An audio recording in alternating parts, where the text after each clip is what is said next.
అందరికీ నమస్తే. Welcome back to my channel V for vocabulary in Telugu. నేను మీకు లాస్ట్ వీడియోలో ప్రామిస్ చేశాను కదండి, కరెక్ట్గా ఆన్సర్ చెప్పిన వాళ్ళని పేర్లు అనౌన్స్ చేస్తానని.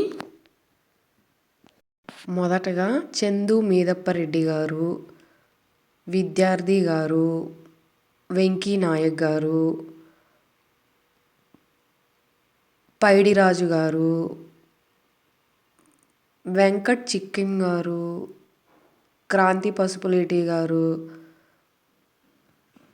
ప్రకాష్ ఓరగంటి గారు, బీజే రెడ్డి గారు, సంయుక్త గారు అండ్ శివ గారు.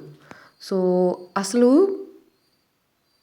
మీకు నేను ఇచ్చినటువంటి ఛాలెంజ్ ఏంటి అంటే, during pongal villages enjoy fill in the blank. So ఆ బ్లాంక్లో ఏం కరెక్ట్గా వచ్చిందంటే బుల్ రేసెస్ అనేది కరెక్ట్గా వచ్చిందండి. జనరల్గా పొంగల్ అంటే సంక్రాంతి టైంలో పల్లెటూరులో ఏం ఎంజాయ్ చేస్తూ ఉంటారంటే ఈ ఎద్దుల పందాలు, కోళ్ల పందాలే కదా. సో ఇది అందరికీ తెలిసిన ఆన్సరే. సో కరెక్ట్గా ఆన్సర్ చేసిన వాళ్ళకి congratulations. Coming to the today's interesting topic. ఈరోజు మనం చాలా ఇంపార్టెంట్ టాపిక్ నేర్చుకుందాం. అదేంటంటే చాలామంది భయపడే టాపిక్ అనమాట, news paper vocabulary. So news paper చదవాలి, అది కూడా ఇంగ్లీష్ న్యూస్ పేపర్ అనగానే చాలామందికి భయం ఉంటుందండి. సో ఈ పదాలు అనేవి చాలా చాలా ఇంపార్టెంట్ అండ్ యూజ్ఫుల్ వర్డ్స్ అనమాట. సో ఈరోజు మనం కొన్ని పదాలు నేర్చుకుందాం. First word paradigm. సో దీన్ని ఎలా పలకాలి అంటే ఖచ్చితంగా అబ్జర్వ్ చేయండి. ఇక్కడ జీ అని ఉంది కాబట్టి చాలామంది ప్రొనౌన్సేషన్ తప్పు చేస్తారండి. ఎలా అంటే పారాడిగమ్ అంటారు. పారాడిగమ్ అనేది రాంగ్ ప్రొనౌన్సేషన్ అండి. ఇక్కడ జీ వర్డ్ యొక్క శబ్దం అనేది సైలెంట్ అనమాట. సో పారాడైమ్ అని పలకాలి. అసలు ఈ పారాడైమ్ అంటే నమూనా లేదా ఆలోచించే విధానం అని అర్థం అండి. అదే మన వాడుక భాషలో మాట్లాడాలి అంటే ఏదైనా సరే ఒక ఉదాహరణగా తీసుకునే పద్ధతినే పారాడైమ్ అంటారు. గుర్తుపెట్టుకోండి.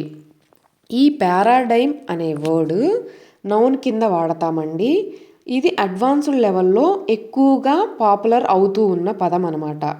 అదే మనం బేసిక్ ఇంగ్లీష్లో దీని ప్లేస్లో డైలీ లైఫ్లో sample, pattern, example, model, ideal అని వాడుతూ ఉంటాం, ఒక్కొక్కరం ఒక్కొక్కలాగా. సో అర్థమైంది కదా, ఇవన్నీ కూడా సినానిమ్స్ అండి. గుర్తుపెట్టుకోండి కాంపిటేటివ్ ఎగ్జామ్స్కి ప్రిపేర్ అయ్యేవాళ్ళు. కొత్తగా సబ్స్క్రైబ్ చేసుకున్న వాళ్ళ కోసం చెప్తున్నానండి, ఈ బాక్స్లో ఇచ్చిన మెథడ్ని చంకు మెథడ్ అంటారు. చంక్స్ అంటే ముక్కలుగా చేసి పలికే విధానం. అంటే ఎలాంటి నోరు తిరగనటువంటి పదాన్నైనా స్పష్టంగా పలకడానికి, స్పెల్లింగ్ అనేది తప్పుపోకుండా రాయడానికి ఇది చాలా పవర్ఫుల్ మెథడ్ అండి. అందుకనే మనకి ప్రొనౌన్సేషన్ అనేది చాలా బాగా ఇంప్రూవ్ అవుద్ది అనమాట. ఈ మెథడ్ బాగా గుర్తుపెట్టుకోండి. సో నాతో పాటు కలిపి పలకండి ఎలా పలకాలి అనేది. ప్యార్ ఆ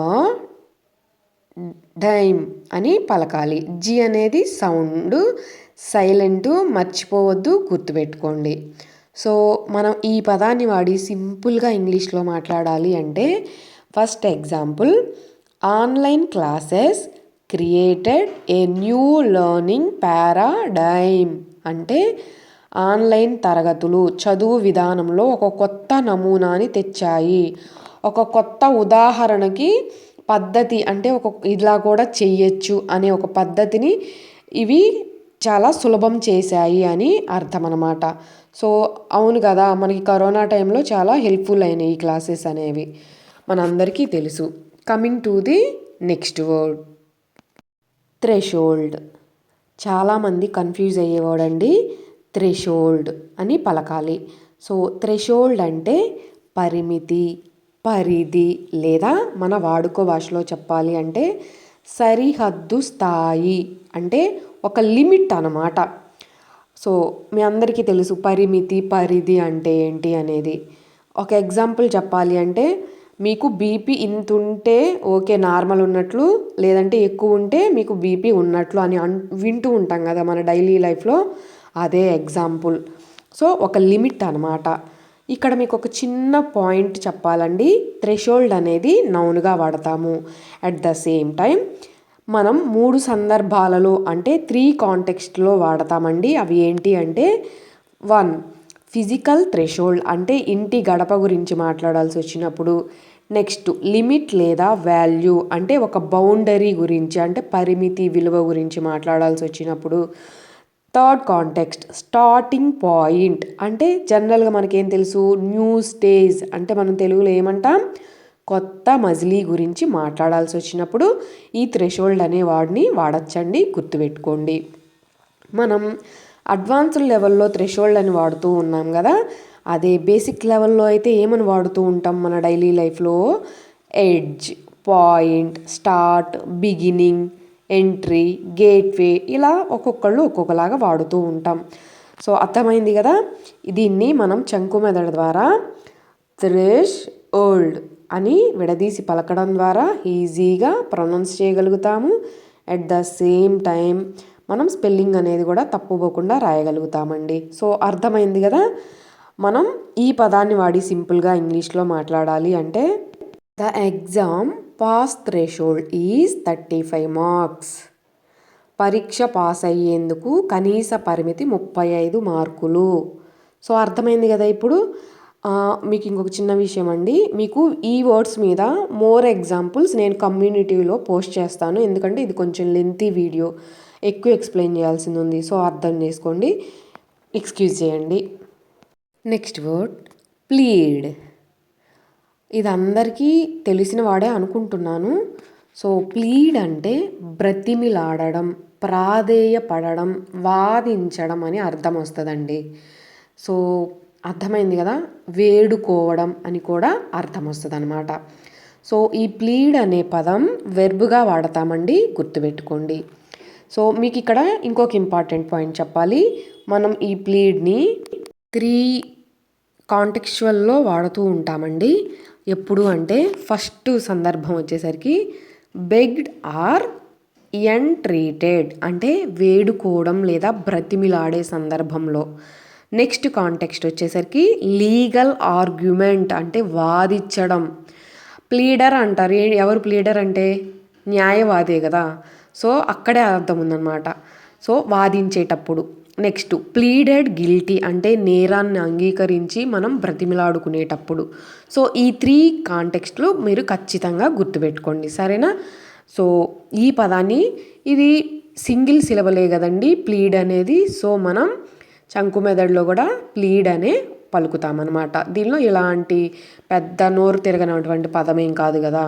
సో ఈ పదాన్ని వాడి మనం సింపుల్గా ఇంగ్లీష్లో మాట్లాడాలి అంటే the child pleaded for ice cream. ఆ పిల్ల అంటే పిల్లలు జనరల్గా ఐస్ క్రీమ్ ఇప్పించమని బ్రతిమలాడుతూ ఉంటారు కదా, అదే అర్థం అన్నమాట. మనం ప్లీడ్ అని అడ్వాన్స్డ్ లెవెల్లో వాడుతున్నాం కదండి. అదే మనం బేసిక్ లెవెల్లో అయితే బెగ్, రిక్వెస్ట్, క్లైమ్, ఆర్గ్యూ అని ఒక్కొక్కరు ఒక్కొక్క విధంగా వాడుతూ ఉంటాం డైలీ లైఫ్లో. సో అర్థమైంది కదా. Coming to the next word propagate. Propagate అనేది చాలా ఇంపార్టెంట్ వర్డ్ అండి, మనందరికీ తెలుసు. సో ప్రాపగేట్ అంటే వ్యాప్తి చేయు లేదా విస్తరింప చేయు. మనకు అర్థమయ్యే భాషలో చెప్పాలంటే వృద్ధి పొందడం అంటే పెంచడం అన్నమాట, సంఖ్యని పెంచుతూ పోవడం. ఇంకొకటి ప్రచారం చేయడం. సో ఇలా అర్థాలు వస్తాయండి ప్రాపగేట్ చేయడం అంటే. సో ఏదైనా సరే వ్యాప్తి చేయడం, విస్తరింపడం అని అర్థం అన్నమాట. సో ఈ పదాన్ని మనం వెర్బుగా వాడతామండి, ఎందుకంటే ఇది మనం చేసే పనే కాబట్టి వెర్బుగా వాడతాము, గుర్తుపెట్టుకోండి. సో జనరల్గా అండి ఇక్కడ చాలా ఇంపార్టెంట్ పాయింట్ ఉంది. మనం ప్రాపగేట్ని 3 కాంటెక్స్ట్లో వాడతామండి. ఫస్ట్ ఏంటంటే టు స్ప్రెడ్ ఆర్ ప్రాపగేట్ అంటే ఏదైనా ఒక ఇన్ఫర్మేషన్ లేదా ఐడియాస్ని స్ప్రెడ్ చేయడం అంటే ప్రచారం చేయడం అని సందర్భంలో వాడతాం. సెకండ్ కాంటెక్స్ట్ వచ్చేసరికి టు బ్రీడ్ ఆర్ మల్టిప్లై అంటే ఎక్కువ ఉత్పత్తి చేయడం, అర్థమైందా, అంటే డబుల్ చేయడం అనమాట, ఉత్పత్తి చేయడం. అవి ఏంటి ఎగ్జాంపుల్? ప్లాంట్స్, యానిమల్స్, హ్యూమన్స్ అనమాట. సో వాళ్ళ సంతతిని పెంచుకోవడం అంటూ ఉంటారు కదా, అదే అర్థం అనమాట. నెక్స్ట్ థర్డ్ కాంటెక్స్ట్ వచ్చేసరికి ఎక్స్పాన్షన్ లేదా గ్రోత్ అనమాట. విస్తరణ, పెంచుకుంటూ పోవడం, విస్తరింపజేయడం, వ్యాప్తి అని ఈ 3 కాంటెక్స్ట్లో వాడతామండి, గుర్తుపెట్టుకోండి. సో మనం ఈ పదాన్ని మనం చంకు మెథడ్ ద్వారా గేట్ అని విడదీసి పలకడం ద్వారా ఈజీగా ప్రొనౌన్స్ చేయగలుగుతాము. స్పెల్లింగ్ కూడా తప్పుపోకుండా రాయగలుగుతామండి. సో ఈ పదాన్ని వాడి మనం సింపుల్గా ఇంగ్లీష్లో మాట్లాడాలి అంటే social media propagates news very fast. తెలుసు కదా మనందరం ఇప్పుడు ఏ జనరేషన్లో బతుకుతున్నాం. సో ప్రతి న్యూస్ కూడా యూట్యూబ్, ఇన్స్టా, ఫేస్బుక్ ఇంత స్ప్రెడ్ అవుతుందన్నమాట స్పీడ్గా. సో మనందరికీ తెలుసు ఎగ్జాంపుల్, సోషల్ మీడియా వార్తలను చాలా వేగంగా వ్యాప్తి చేస్తుంది అనేది అర్థమండి. సో మీకు అర్థమైందనే అనుకుంటున్నాను క్లియర్గా. సో ఈరోజు నేను మీకు ఇవ్వబోయే ఛాలెంజ్ ట్రాఫికింగ్ అంటే అర్థం ఏమిటి కమెంట్ సెక్షన్లో కమెంట్ చేయండి. ఎంతమంది కరెక్ట్గా ఆన్సర్ చేస్తారో చూద్దాం. మీ అందరికీ మన వీడియో నచ్చింది, చాలా యూస్ఫుల్ అనే అనుకుంటున్నాను. సో మనం ప్రతిరోజు ఒక్క వర్డ్ నేర్చుకున్నా కానీ వొకాబులరీలో మనం నిజంగా తోపులే అండి. సో మన వీడియోస్ మీ అందరికీ ఉపయోగపడుతున్నాయని అనుకుంటున్నాను. మీకు నచ్చినట్లయితే లైక్ చేయండి. ఎవరికైనా యూస్ఫుల్ ఉంది అంటే తప్పకుండా మర్చిపోకుండా షేర్ చేయండి. మీరు ఈరోజే చూస్తున్నట్లయితే నచ్చితే సబ్స్క్రైబ్ చేసుకోండి. సో మీ అందరి సపోర్టు ఇలాగే ఉంటుంది అని కోరుకుంటూ thanks for watching my video.